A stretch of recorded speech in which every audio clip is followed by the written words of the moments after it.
Salut, je m'appelle Laetitia et j'ai 22 ans. Vous vous demandez peut-être comment une fille de mon âge se retrouve à vivre avec son oncle, surtout dans la situation que je vais vous raconter, mais croyez-moi, c'est quelque chose que je n'aurais jamais imaginé non plus. J'étudie pour devenir graphiste, donc je passe la plupart de mon temps à dessiner, concevoir et faire des travaux en freelance. La vie n'a pas toujours été facile pour moi. Après le divorce de mes parents quand j'étais plus jeune, j'ai beaucoup bougé, essayant de trouver mes repères. Finalement, j'ai atterri ici, chez mon oncle Alexandre. Ce n'était pas prévu. Tout cela s'est produit lorsque ma mère a dû déménager pour le travail et que j'avais besoin d'un endroit où rester pour terminer l'université. Alexandre, mon oncle, était le seul membre de la famille qui pouvait m'accueillir. Il est marié à sa femme Gabrielle depuis quelques années maintenant. Ils ont une jolie maison à la campagne, loin de la ville. Je pensais que ce serait comme n'importe quel autre déménagement, vivre dans un endroit calme et paisible pendant un moment, mais, eh bien, les choses se sont passées différemment de ce que j'avais imaginé. Cela m'amène à aujourd'hui. Cela fait quelques mois que j'ai emménagé, et je me suis habituée à cette maison, à la routine et à la tranquillité d'ici, du moins, c'est ce que je croyais. Mais aujourd'hui, c'est différent. Je suis ici, en train d'écrire ceci parce qu'il s'est passé quelque chose qui a commencé quand je suis entrée dans la chambre d'Alexandre pendant qu'il dormait. Avant de vous raconter ce qui s'est passé, assurez-vous de vous abonner à la chaîne pour ne pas manquer les détails de ce qui va suivre.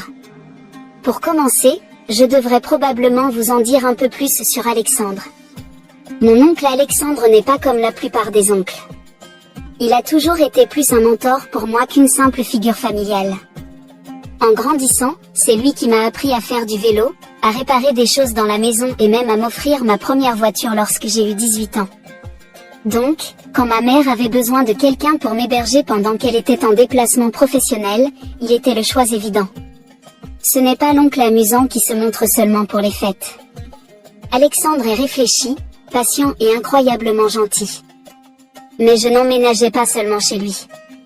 Sa femme, Gabrielle, fait partie de sa vie depuis un moment déjà. Ils se sont mariés il y a 2 ans, et je n'étais pas vraiment sûre d'elle au début. Elle est plus âgée qu'Alexandre et il y a toujours eu cette froideur subtile chez elle qui m'a gardée à distance. Elle ne m'a jamais vraiment fait sentir la bienvenue, comme si j'étais l'intruse dans leur petit monde. Au début, je restais dans la chambre d'invités, qui se trouve à l'autre bout de la maison. J'essayais de ne pas trop les déranger, leur laissant leur espace, mais peu à peu, l'embarras entre Gabrielle et moi a commencé à s'estomper, surtout lorsqu'elle a commencé à me donner des conseils sur la cuisine, le ménage et les tâches domestiques habituelles. Je ne m'entendais pas exactement avec elle comme je le faisais avec Alexandre, mais au moins, ce n'était plus aussi tendu. La vie semblait redevenir normale, du moins c'est ce que je croyais. Au cours des derniers mois, je me suis rapprochée d'Alexandre. Il y a quelque chose de réconfortant dans sa présence, dans la façon dont il écoute sans juger, dans sa volonté d'aider en toutes circonstances. Nous passons beaucoup de temps ensemble, surtout le soir, à discuter pendant le dîner ou simplement à nous détendre dans le salon. Mais dernièrement, j'ai remarqué autre chose, quelque chose que je n'arrive pas vraiment à expliquer. Au début, ce n'était qu'un sentiment fugace, mais plus nous passions du temps ensemble, plus je me rendais compte que je me sentais attirée par lui d'une manière que je ne devrais pas. La façon dont il me sourit, dont sa main effleure parfois la mienne, les petits regards qu'il me lance lorsqu'il pense que je ne le remarque pas. C'était différent d'avant. C'est difficile à décrire, mais je ne pouvais pas l'ignorer. Je ne savais pas s'il le remarquait, mais j'avais l'impression qu'une tension se construisait entre nous, une sorte d'énergie dont je ne pouvais pas m'échapper. Je suis sûre que vous pensez, Laetitia, mais de quoi parles-tu? C'est ton oncle. Et je sais que ça semble insensé, mais ce sentiment, cette attirance entre nous est indéniable. J'essaie de la repousser, de me dire que ce n'est que mon imagination qui s'emballe. Mais chaque fois que nous sommes seuls ensemble, l'air semble devenir plus lourd, comme s'il y avait un fil invisible qui nous tirait l'un vers l'autre. Cela nous amène à aujourd'hui. Après le dîner, je travaillais sur un projet dans ma chambre lorsque j'ai entendu des pas dans le couloir. Alexandre avait dormi pendant des heures et Gabrielle n'était pas à la maison, elle était sortie avec des amis, nous laissant seuls pour la soirée. Au début, Je n'y ai pas vraiment prêté attention, mais ensuite j'ai entendu la porte de sa chambre s'ouvrir, et je me suis figée. Il y a eu un moment d'hésitation de ma part. Je ne savais pas si je devais entrer ou simplement le laisser se reposer, mais j'étais curieuse. J'avais envie de le voir, de lui parler, peut-être était-ce cette tension non dite qui m'attirait vers lui. J'ai poussé la porte discrètement, essayant de ne pas le déranger.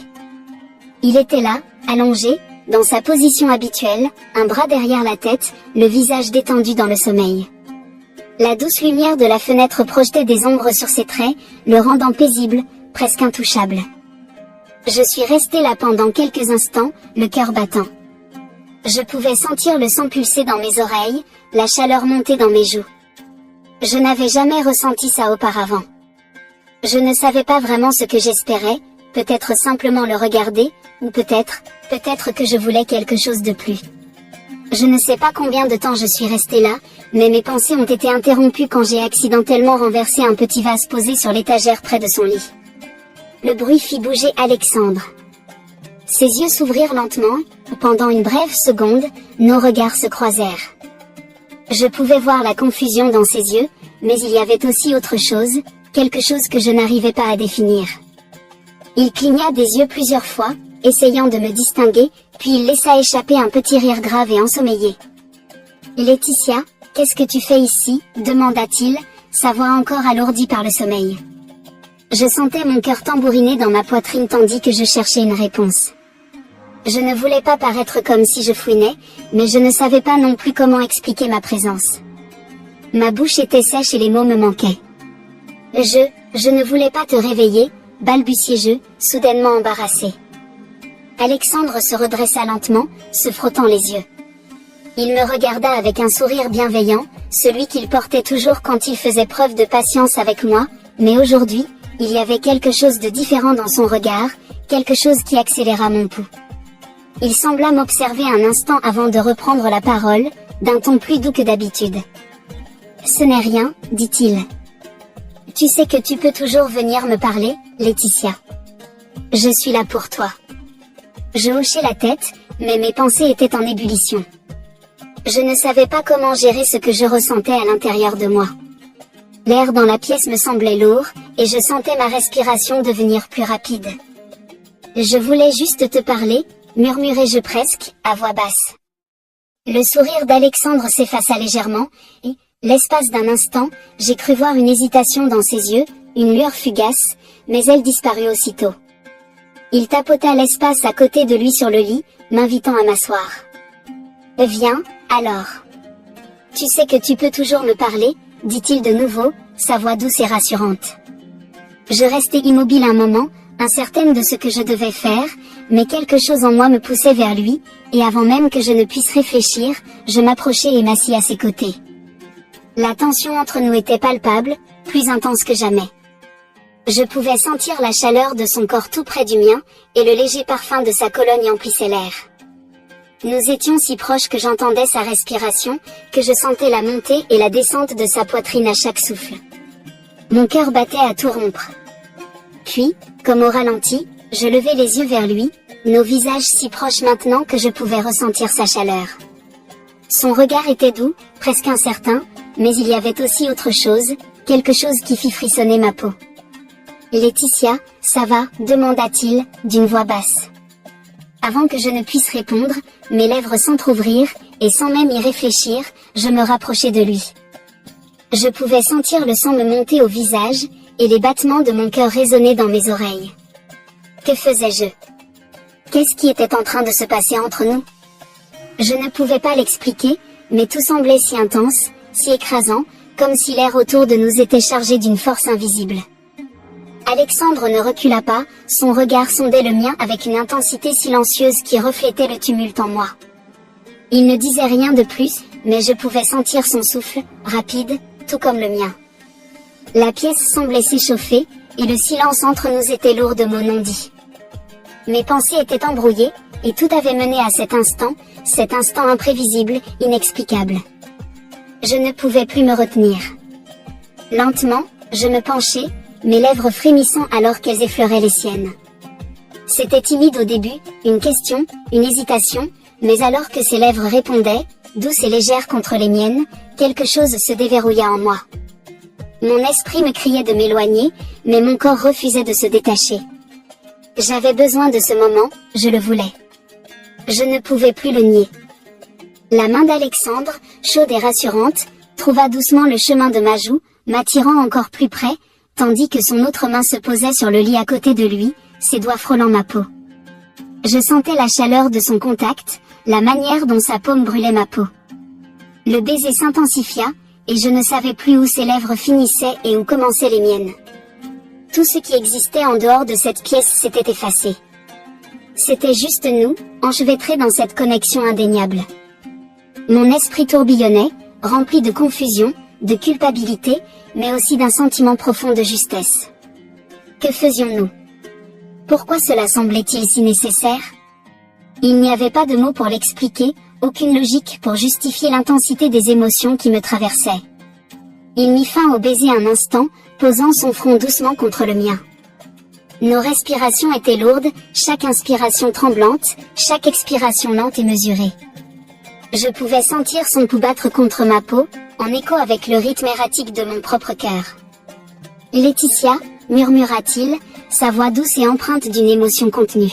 « Nous ne devrions pas. » Mais je n'étais pas certaine d'être d'accord. Une partie de moi refusait de reconnaître la moindre raison de nous arrêter. Lentement, je pris sa main, entrelaçant mes doigts avec les siens.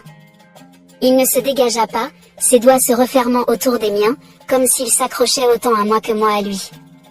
Nos regards se croisèrent de nouveau, et durant un long moment, aucun de nous ne parla. Le poids de tout ce qui restait à dire flottait dans l'air, une question non formulée encore suspendue entre nous. Sans même y penser, ma main se glissa instinctivement derrière sa nuque, l'attirant à moi pour l'embrasser de nouveau, cette fois sans hésitation, sans crainte, seulement le besoin brûlant d'être proche de lui, de le sentir près de moi. La main d'Alexandre glissa le long de mon dos, m'attirant plus près, et le contact de nos corps rendait tout cela incroyablement intense. Je ne savais pas où nous allions, mais peu m'importait. Il n'y avait que l'instant présent, seulement le désir de rester dans cet espace où rien d'autre n'existait que nous. Mon cœur battait encore plus vite tandis que ses lèvres se posaient sur mon cou, déposant des baisers doux contre ma peau. Je pouvais sentir son souffle près de mon oreille, envoyant un frisson le long de ma colonne vertébrale. C'était une sensation que je n'avais jamais ressentie auparavant, intime, dévorante, et pourtant étrangement, juste. « Et tu es sûr de vouloir ça ?» murmura-t-il doucement contre ma peau, sa voix teintée de désir. « Je ne veux pas te faire de mal. » Je fermai les yeux, cherchant mes mots. Tout en moi me criait de m'arrêter, de m'éloigner, mais je ne pouvais pas. L'envie était trop forte, le besoin trop profond. Je n'avais plus envie de réfléchir, de raisonner. Tout ce que je voulais, c'était être avec lui. « J'en suis sûre », murmurai-je, mes mains glissant sur son torse, ressentant la chaleur de sa peau sous mes doigts. « Je te veux, Alexandre. » Ses lèvres retrouvèrent les miennes, et cette fois, le baiser était plus profond, plus pressant. Il n'y avait plus de retour en arrière possible, plus rien d'autre qui comptait. Le monde extérieur n'avait plus d'importance, seule la façon dont il me faisait me sentir, désirée, nécessaire, vivante d'une manière que je n'avais jamais connue auparavant. La pièce semblait se refermer autour de nous, la lumière s'atténuant à mesure que l'intensité de notre connexion grandissait. Chaque toucher, chaque baiser ressemblait à une promesse de quelque chose de plus profond, quelque chose que nous ne pouvions pas expliquer mais que nous étions tous les deux prêts à explorer. Je pouvais sentir le rythme de son cœur, régulier et assuré, en écho avec le mien. Et bien qu'une partie de moi luttait encore contre la réalité de ce qui se passait, une partie bien plus grande se laissait complètement emporter. Je n'étais plus seulement en train de l'embrasser, c'était bien plus que cela.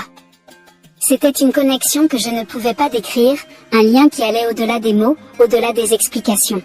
« Cela fait si longtemps que je le voulais », murmura Alexandre doucement, son souffle chaud contre mes lèvres. Ces mots avaient à peine le temps de me parvenir que mes mains parcouraient déjà son corps, sentant la chaleur de sa peau, la manière dont il réagissait à mon contact. Mais il n'y avait plus de marche arrière, seulement cette attraction irrépressible entre nous, la façon dont nous étions attirés l'un vers l'autre d'une manière que nous n'aurions jamais pu anticiper. Le temps semblait s'arrêter alors que nous nous perdions l'un dans l'autre, dans le rythme silencieux de nos baisers, la chaleur de nos gestes.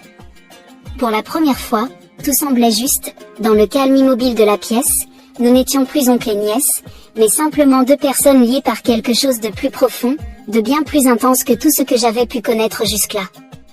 L'air entre Alexandre et moi était chargé de tension, aucun de nous ne bougeait, aucun de nous ne parlait. Le silence fut soudainement brisé par le bruit de la porte d'entrée qui s'ouvrait en bas.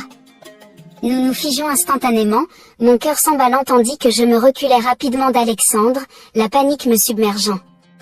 Que venions-nous de faire? Qu'était-il en train de se passer entre nous? La culpabilité m'envahissait, mais elle se mêlait à un désir que je ne pouvais ignorer. Je sentais son poids en moi, ce tiraillement entre ce que nous venions de partager et la réalité dans laquelle nous étions maintenant embourbés, pris dans quelque chose dont il serait difficile de se libérer. Alexandre ne bougea pas immédiatement. Son regard restait fixé sur moi, son expression indéchiffrable. Je pouvais sentir la chaleur entre nous, la proximité qui ne s'était pas encore dissipée. « Laetitia » murmura-t-il, sa voix empreinte d'émotion, mais avant qu'il ne puisse en dire plus, le son des pas montait déjà les escaliers. « Alexandre ?» La voix que je reconnus instantanément me glaça. Mon cœur se serra et mon estomac se noua. C'était Gabriel. Je me levai précipitamment du lit, respirant difficilement et cherchant un moyen de faire face à ce que nous venions de faire. Mon esprit tournait dans toutes les directions, cherchant une explication qui pourrait donner un sens à cette situation. La porte de la chambre d'Alexandre s'ouvrit en grinçant, et là, dans l'embrasure, se tenait Gabriel, une expression de surprise sur le visage. Son regard passait d'Alexandre à moi, la confusion se lisant dans ses yeux alors qu'elle tentait de comprendre la scène qui se déroulait sous ses yeux. « Laetitia, Alexandre, qu'est-ce qui se passe ici ?» demanda-t-elle, sa voix teintée d'incertitude, mais aussi d'une intuition subtile, comme si elle percevait qu'il y avait quelque chose qui n'allait pas. Je sentis le sang quitter mon visage, et la présence de Gabriel ressemblait à une douche froide, faisant soudainement tout paraître profondément incorrect. Il n'y avait aucun moyen d'expliquer cela, aucune justification pour ce qui venait de se passer entre Alexandre et moi. Ma gorge se serra, et je luttai pour trouver mes mots. Bégayai-je, ne sachant pas quoi dire. Alexandre, assis sur le lit, affichait un visage impassible, tout aussi perdu que moi, cherchant des réponses sans savoir comment les formuler. Gabriel posa son regard sur lui, puis sur moi, et dans ce silence chargé, il y avait une compréhension implicite, une chose que nous n'étions pas prêts à affronter. C'était comme si, dans ce moment unique, tout avait changé. Gabriel semblait comprendre qu'il se passait quelque chose qui n'aurait jamais dû exister. Ce qui me surprit, cependant, ce fut la réaction de Gabriel. Au lieu de colère ou de déception, je vis une profonde tristesse dans ses yeux, quelque chose de calme et pourtant déstabilisant. Elle entra dans la pièce, refermant doucement la porte derrière elle, et sa présence imposait une certaine gravité. « Laetitia, il faut que tu comprennes quelque chose, » dit-elle d'une voix étonnamment douce. « Il y a plus que ce que vous ne réalisez, plus que ce que vous pouvez comprendre pour l'instant. » Je la regardai, envahie par la confusion. Que voulait-elle dire? Qu'est-ce que cela impliquait? Le silence qui suivit rendit l'atmosphère encore plus lourde, et les paroles de Gabriel semblèrent laisser une marque sur nous deux, nous plongeant dans une réflexion douloureuse. Quand elle quitta la pièce, le poids de ses mots restait suspendu entre Alexandre et moi. Sa réaction, loin de nous rejeter, nous avait laissé avec une impression inattendue, un semblant d'espoir. Gabrielle n'était pas en colère, elle ne nous avait pas repoussés. Elle nous offrait une sorte de chance, fragile et incertaine, mais bien réelle. Je lançai un regard à Alexandre, dont le visage était marqué par un mélange de culpabilité, de confusion et d'une autre émotion que je n'arrivais pas à cerner. Il évitait mon regard, ses mains se frottant nerveusement l'une contre l'autre, visiblement submergé par le poids de ce qui venait de se passer. Je savais qu'Alexandre ressentait l'impact de ce moment, la manière dont nos vies s'étaient entrelacées de la façon la plus inattendue et complexe possible. Mais plus j'y pensais, plus je réalisais que rien de tout cela n'avait été prémédité. Les événements avaient pris une tournure qui nous échappait, que nous ne pouvions contrôler. La seule certitude que j'avais, c'était que nous ne pouvions plus ignorer ce qui s'était passé.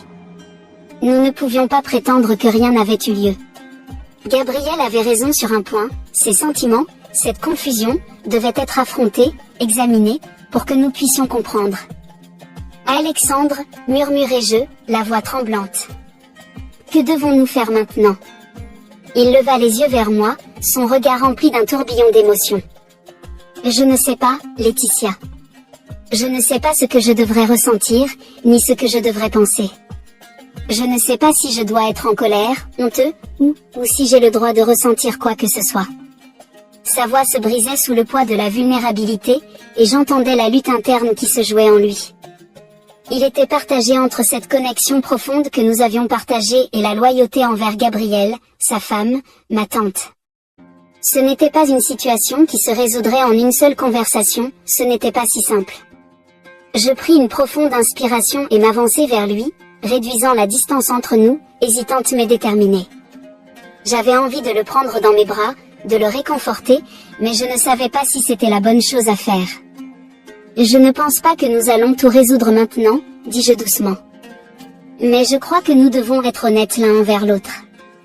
Cette situation est bien trop compliquée pour qu'on l'ignore. Alexandre hocha lentement la tête, son expression sérieuse mais dénuée de colère. Oui, je sais. C'est juste, je ne sais même pas par où commencer.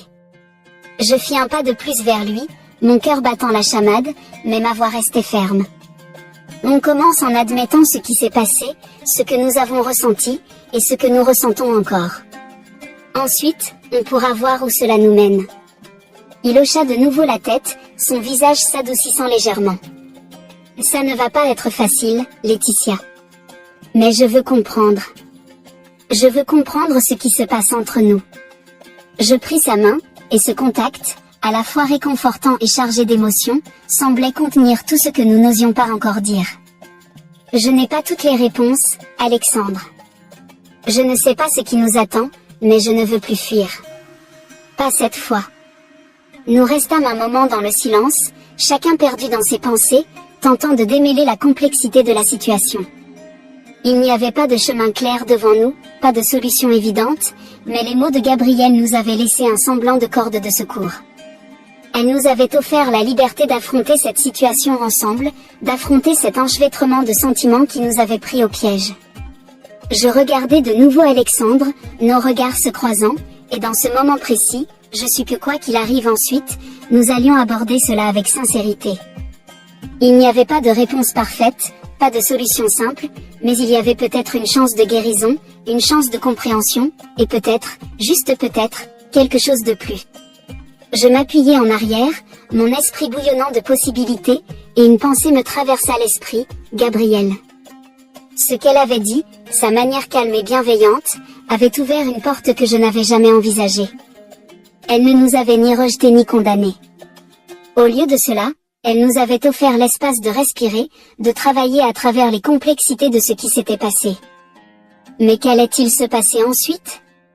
Que dirait Gabrielle si nous lui confessions l'ampleur de nos sentiments? Est-ce que cela deviendrait trop difficile à supporter pour elle? Pourrait-elle jamais vraiment nous pardonner? Ces questions demeuraient sans réponse pour le moment, des questions que nous n'étions pas encore prêts à affronter. Mais pour l'instant, il n'y avait que nous deux, Alexandre et moi, assis dans le silence de cette incertitude partagée, conscients que plus rien ne serait jamais pareil. La seule chose que nous pouvions faire, c'était d'avancer, un pas après l'autre, et d'une manière ou d'une autre, trouver notre chemin ensemble. Laisse un like et surtout n'oublie pas de t'abonner pour la prochaine histoire.